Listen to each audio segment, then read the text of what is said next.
Hello, I'm Quinn. I'm Jeannie's great-grandson, and I'm here to share three things that about Grandma Jeanne that I remember most. I think she met me as a baby when I couldn't really remember much, and I'm sure she was super happy to meet me, and I was super happy to meet her. I think the a story that I remember that I did with Grandma Jeanne is that about a year ago, I went to her nursing home with my grandma and grandpa, and I brought my saxophone with me because I thought it was a good idea to maybe play a song that I just learned to her, and I did it. I felt super good about it, and I could tell by great grandma Jean's face that she was overjoyed to hear that. I think what I remember most about great grandma Jeanne is all the Christmases that we've been to, all the times I've seen her through the window or went inside the nursing home and seen her and made her feel good and give her a hug, something like that. Um, I mean, I loved her a lot. I think she was a really cool person, and I think she's had an amazing life. Thank you for your time. How did I meet Jeannie? Well, I met her through my mother because she is my grandmother, Jeannie, who has been an influential part of my entire life. And my memory is terrible, but I mean in general, but there's just so many little bits and flashes that I remember with her that mean so much to me. And the thing that really sat with me today was that, she was always happy wherever she was or whoever she was with, no matter the circumstance. She was always just happy to be alive, happy to be there, and happy to be with you, no matter who you were. And that was just such a beautiful thing. So she had such a positive energy to her that even until I was like probably 18, I would ask her to go to the movies with me. We would go to just go to any old movie, and she didn't care which one it was. She probably had no idea what was going on or wasn't able to follow the story. But she loved every minute of it just because she was there and she was, spending time with me. And so we shared that with one another. She was my movie date, and then we'd always go to Denny's after. So we do movie in Denny's. So that was always my best memory with her, because we would go in my little '02 Prius, and she could barely fit in it, or she had to get down and kind of lodge her way in there. It was kind of difficult, but we made it work. So it was always a fun time. We always had fun. And what was the last question again? It's a story about Jeanne or Story about memory. what do you remember? Yeah. Yeah. So I think that's what I remember most about her, is that she was just such a positive beam of light that even if I didn't have to be embarrassed telling all my friends, like, I'm not hanging out with you tonight. I'm going on a date with my grandma. So I took pride in that, because she was just such a beacon of light that made you feel rejuvenated. So that's my best memory of her. So yeah. Well, I met Jeannie a long, long time ago. Actually, I came out of her womb. So, yeah, I had so many good times with Mom.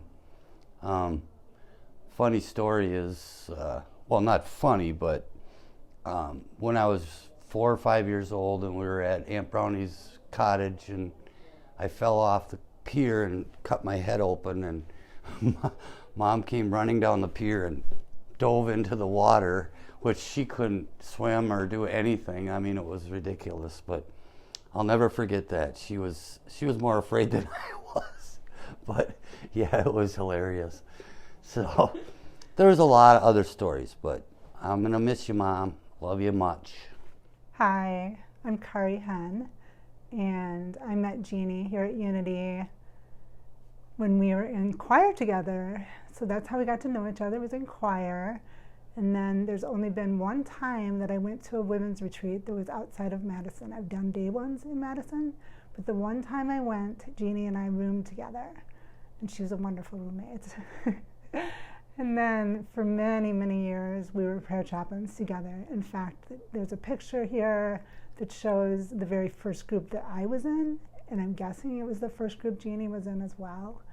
And then she'd be with us a couple years, she'd take a year off, she'd come back.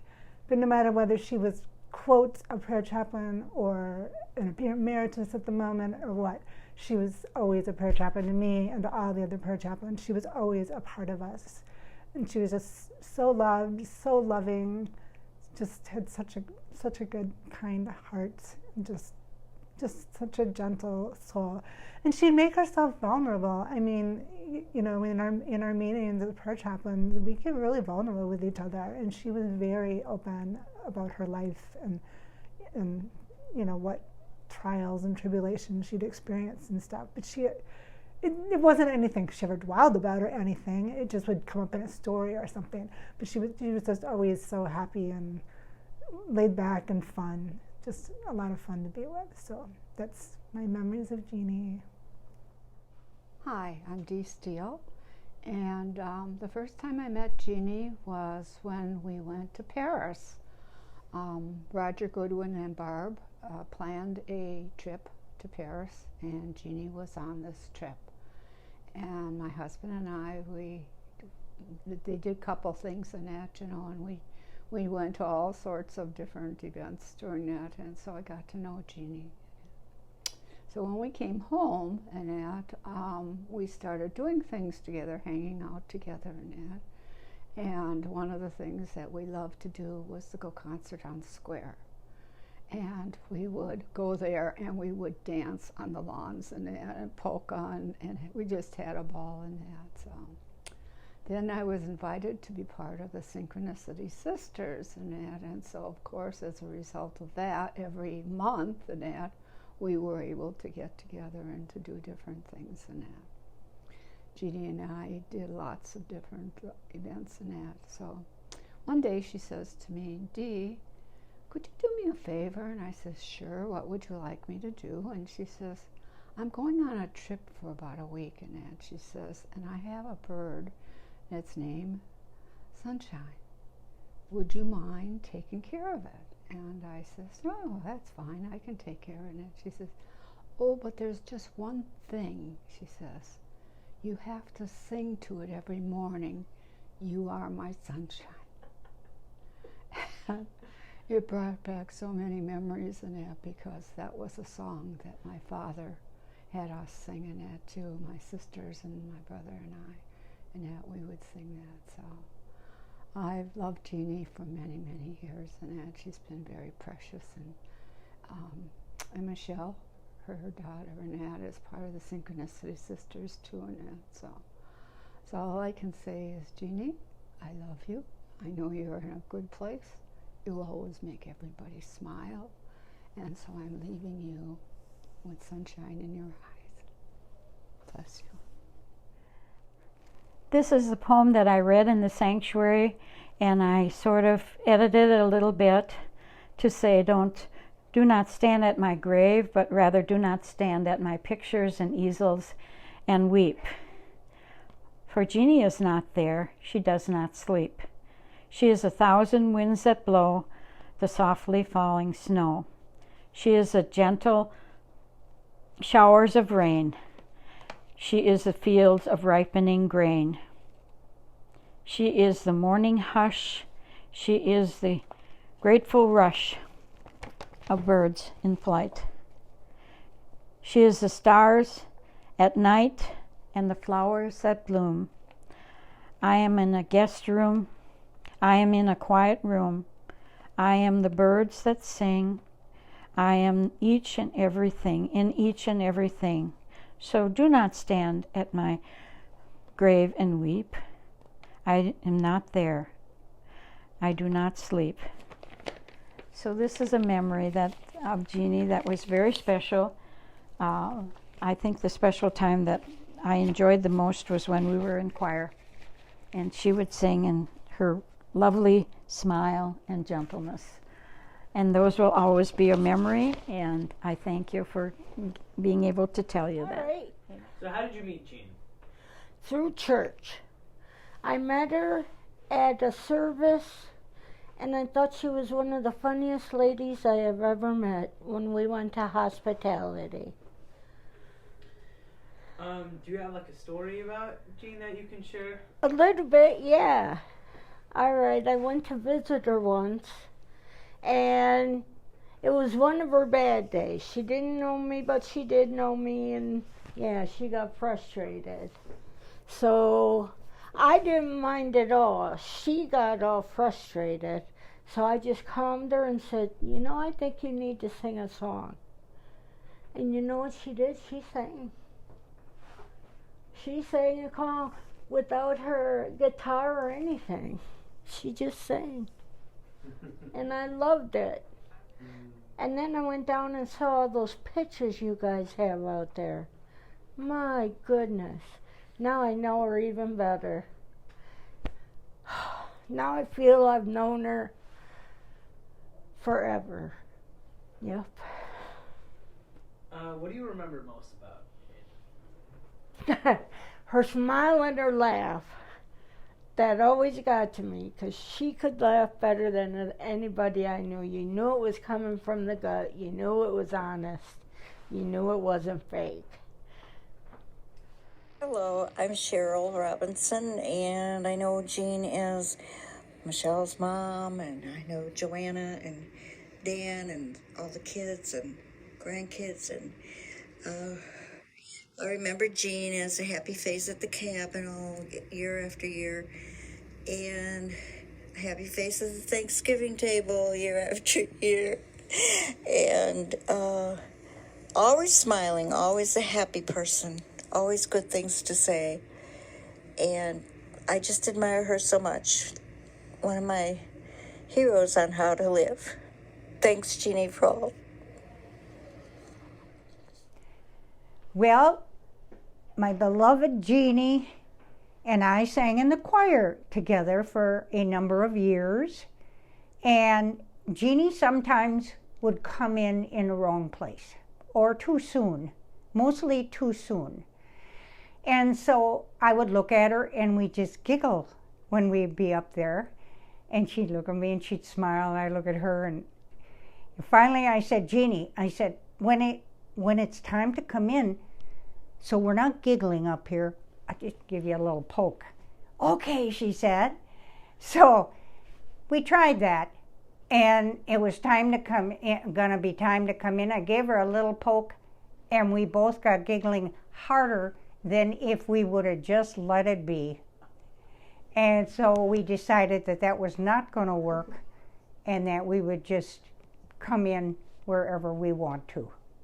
And that is a very fond memory of the many millions of memories I have of Jeanne Deprey, my beloved choir person. Hi, I'm Wanda. I've known Jeanne for over 30 years. We met at a Unity class we took together, which was called 4 T's to Prosperity. And we just clicked. We just clicked. The first night, we were sitting next to each other, and we had to share some things, with each other, and it was just a click, and we became friends immediately.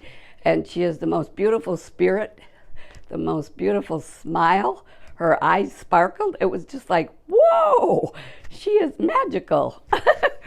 And we went through that class together, and then we did the class a second time, and we both didn't know we were going to do it again, and all of a sudden we were both back in the class the same, and it was so cool to see her and how she grew and prospered and thrived through that, and she watched me change, I watched her change, and we just grew together. And then we went to many women retreats, Unity women retreats together. She is very active. she loved doing treasure maps and those, I think they're called treasure map boards of what you want to accomplish, you know. So she loved doing that. She'd bring all sorts of catalogs, magazines, get people to do them with her, and I did a number of them with her, and it was so fun, so fun. She was just such a delight to be with.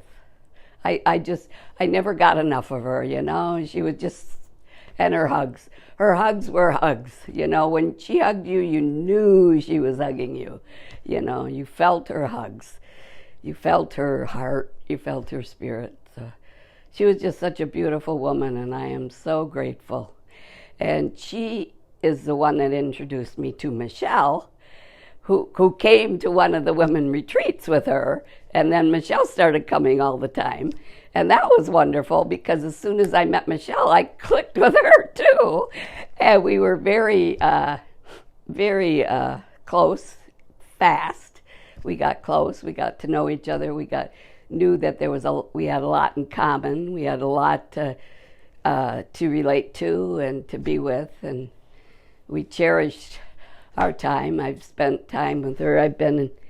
Well, that's Michelle, not Jeannie. I'll keep the story to Jeannie. But anyway, I just feel so blessed to have had Jeannie in my life, to know that I feel like the world was a better person because Jeannie was in it, and I feel like I'm a better person because Jeannie was in my life. I truly believe she brought out the best in me, or better in me anyway. So when I first started coming to Unity, I was relatively new to substance abuse recovery. And it was just really nice that not only was Jeannie in the fellowship, but she made it known. And I later found out that there's quite a few people who are in recovery at Unity. But she was the one that was really, and I don't even remember how she made it known. Maybe she shared a medallion or something like that. But that's what I will remember. I had the wonderful honor of meeting Jeannie here at Unity in 2010 when I joined the prayer chaplain program. That turned out to be Jeannie's last year as a prayer chaplain. And it was a beautiful opportunity to come closer, more so than in the congregation. That was a beautiful year.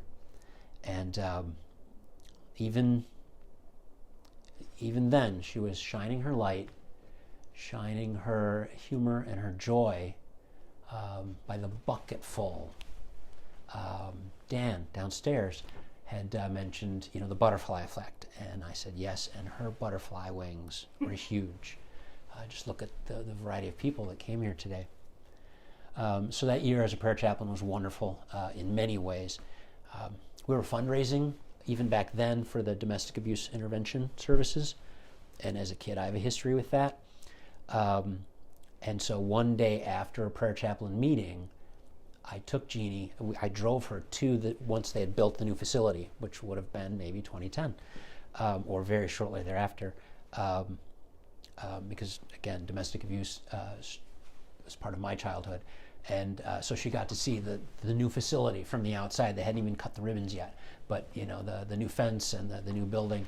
So that was an honor to honor my mom, honor Jeannie, and all the women and kids that have received a safe haven in the years.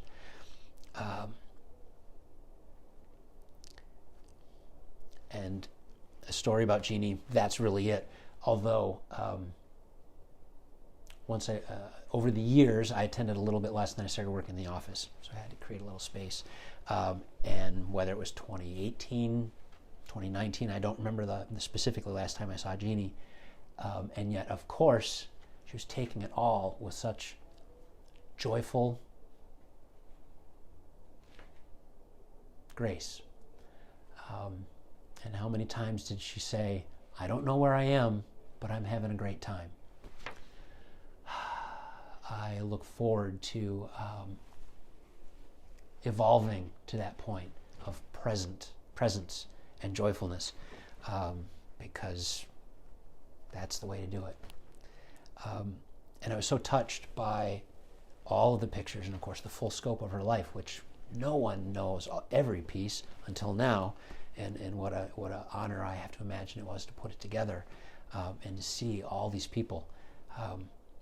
What I learned when my mom passed away and we held a celebration for her was that the event is for us, the survivors, and more than anything, the former co-workers and the person from so-and-so 20 years ago. For them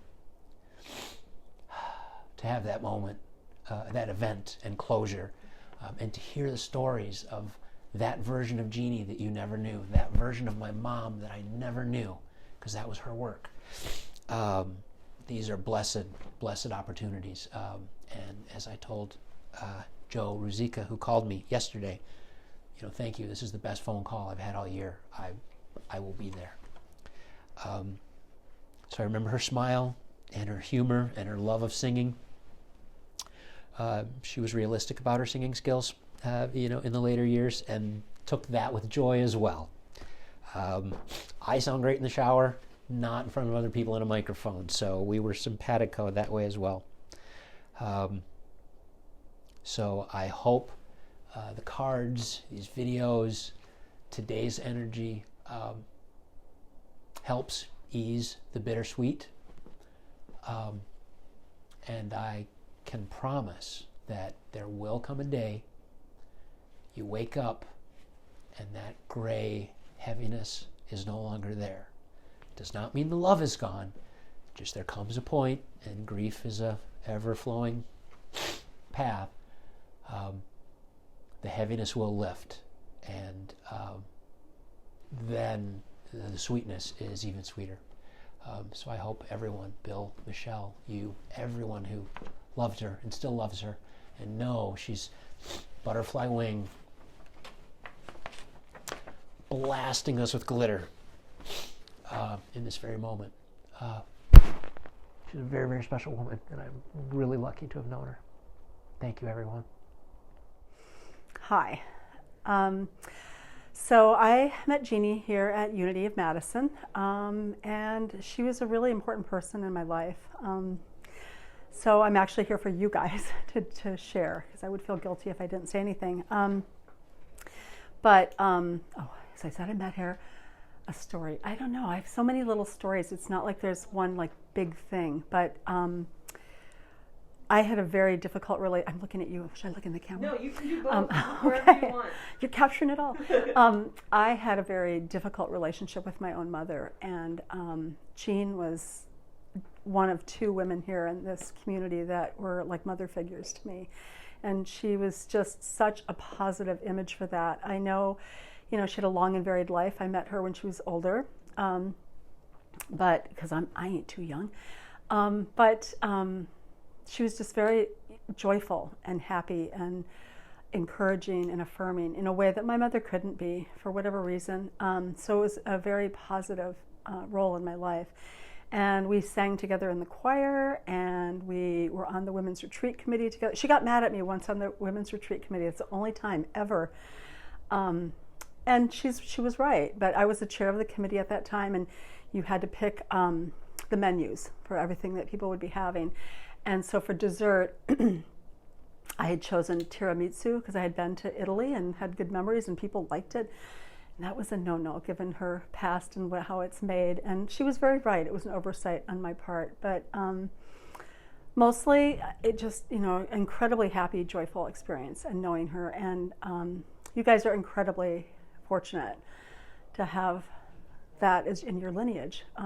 Just looking at the photos downstairs, oh my gosh, that was a lot of fun. What a great job, whoever put all that together. But I marveled at all the smiles throughout her life. I mean, because of course I remember her with that huge smile, but it's really sweet to see her as a young person with that, and even older than, I lost touch with her the last few years.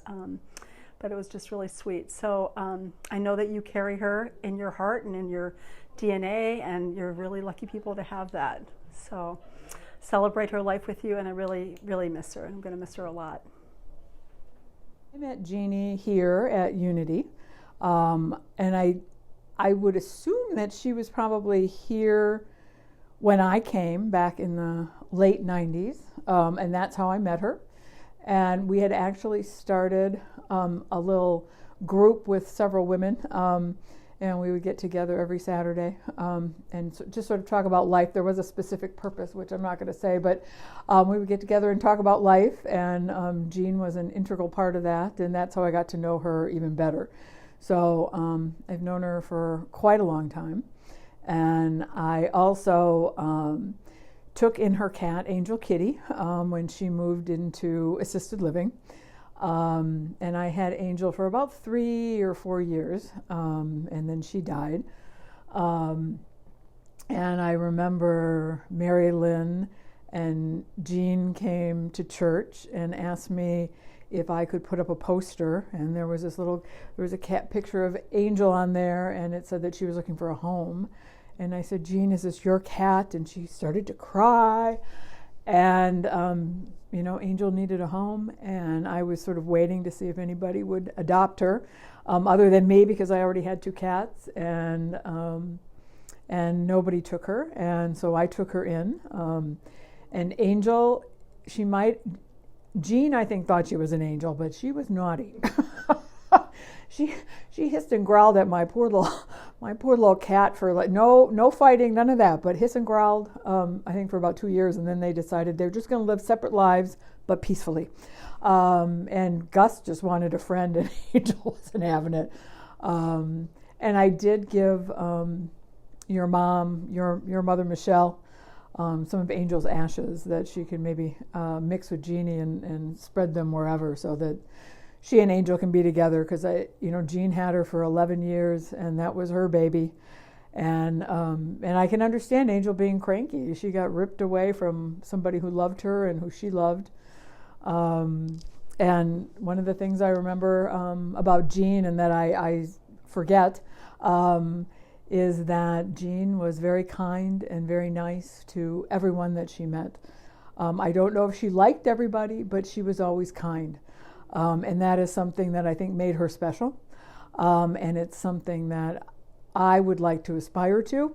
And I always have thought of Jeanne as a role model for getting older. Jeanne and I actually do share a birthday. So every March 8th, I will remember her.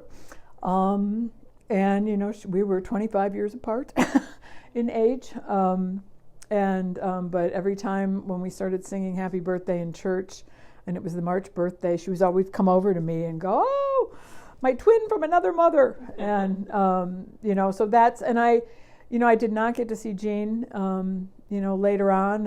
And on one hand, I think I'm sort of grateful, because I remember her as she was here at Unity, playing her ukulele and, singing "You Are My Sunshine," and, wanting to celebrate our birthdays together. And, so she was just a real joy. And I don't know, I know this came from Jeanne. I don't know who gave it to her to begin with, but it's a little itty bitty tiny cat who's hugging a fairy. And I just found it because it was on my desk in prior to the pandemic. And then I had to clean up my desk in 2021 because we weren't going back to work. And I found it in all the stuff that I had cleared out. So now it sits on my desk at home, but it reminds me of Jeanne and Angel Kitty and taking her in. So yeah, I love Jeanne, and I sort of a bright light went out, but she touched a lot of people, as was evident today. So Jeanne, wherever you are, I miss you, and I will remember you on March 8th. So I think that's it.